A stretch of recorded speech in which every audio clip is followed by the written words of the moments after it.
Hello YouTube. This is Philtech Boy from the Philippines, and I will start my debut video review that will tackle about iOS versus Android. Pero una po sa lahat, daanan lang natin yung mga nakaraang rumors and news about iOS, Android, or Windows Phone. So let's start with the Google Play Store version or build 4.0.25. So here in the Philippines, hindi pa siya available. Pero I found a way to update my Google Play Store to build 4.0.25 through a mirror download hosted by Android Authority or Android Central if I'm not mistaken. And you're just going to download it, the APK, install it on your SD card or on your phone. Then the Google Play Store will update itself. So much more, medyo ano na siya, holo style na siya, which is following the Android guidelines for applications. And more is I will say this with all honesty, ginaya na po talaga nila ang iOS App Store. So ginaya na nila yung card-based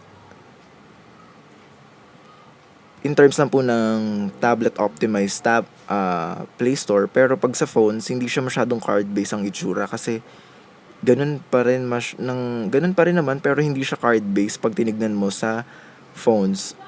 Syempre naman hindi mo mapapansin dahil yung screen niya is much more smaller pag sa phones.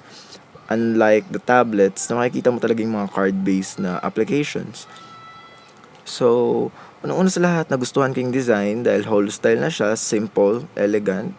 Pero ayaw ko lang doon is it takes up more swiping para sa user para lang makapag-search ng mga applications since larger images, larger card-based applications are shown in the screen.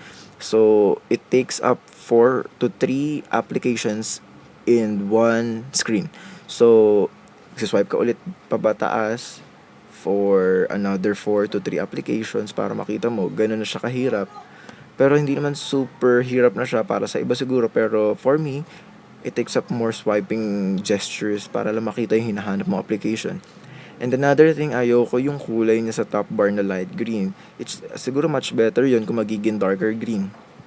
Pero aesthetically speaking and generally speaking, medyo maganda na siya and medyo mas mabilis na siya mag-load unlike the other Google Play Store 3.0 point something na build. So, let's go to our topic.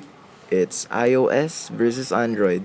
So, for some users dyan na hindi pa nakakagamit or hindi pa nakakapag-decide kung anong bibili nila, an Apple product or an iOS product versus the Android product, which is very consumer friendly na dahil pati Cherry Mobile, my phone, are releasing phones or including Star Mobile and any other local brands are selling Android phones in the very cheapest way na talaga na sobrang baba, especially Cherry Mobile, which offers Android phones na very competitive talaga ang presyo niya unlike any other phones.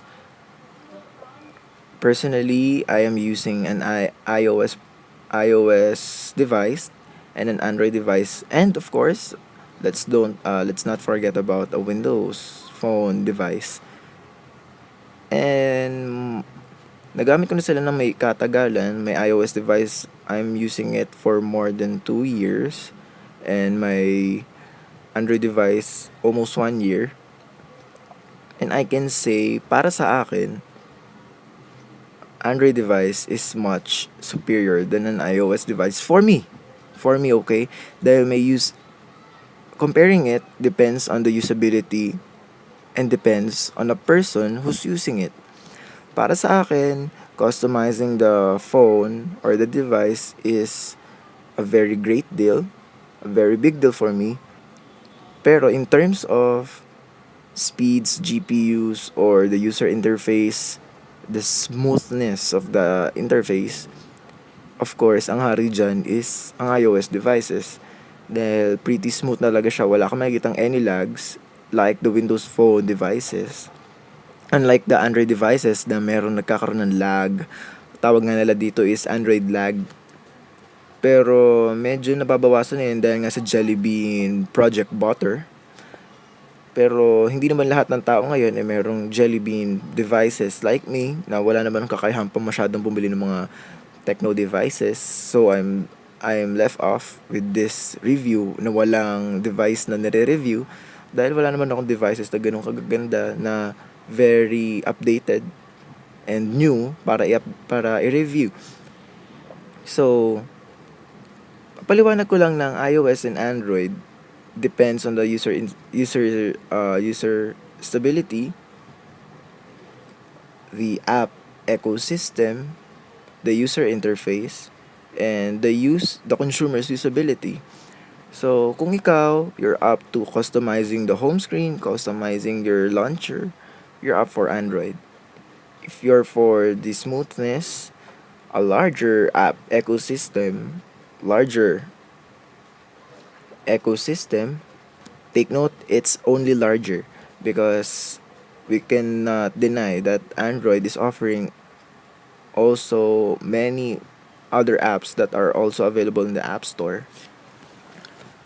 And of course, if you're going for a very high quality build with aluminum devices, with of course an American based company, let's go for iOS devices.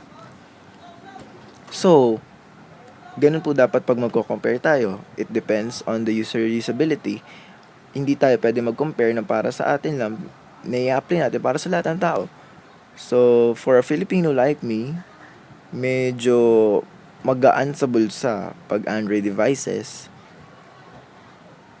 specifically pag local brand. Pero unlike the iOS devices na medyo may kamahalan, may kasakitan sa bulsa, pero they're offering compromise to that.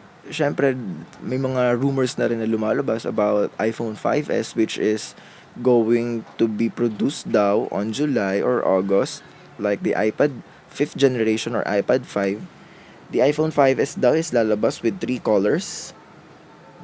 May mga nagsasabi pa na 3 screen sizes with the plastic build para sa mga consumers na katulad natin na medyo hindi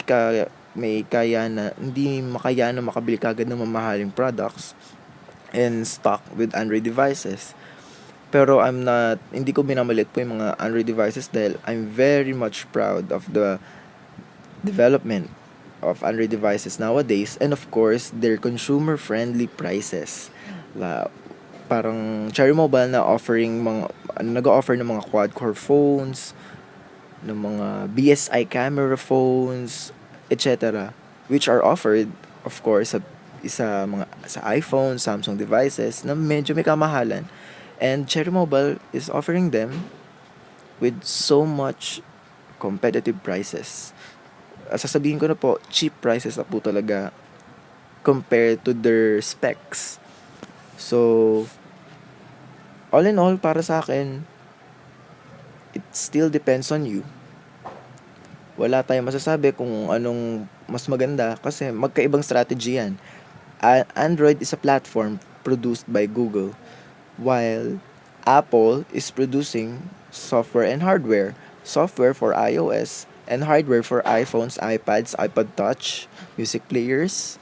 So, hindi natin pwedeng pag-compare yung dalawang strategies na yan dahil magkaiba talaga yan. Pero in terms of usability, we can compare it but it still depends on you.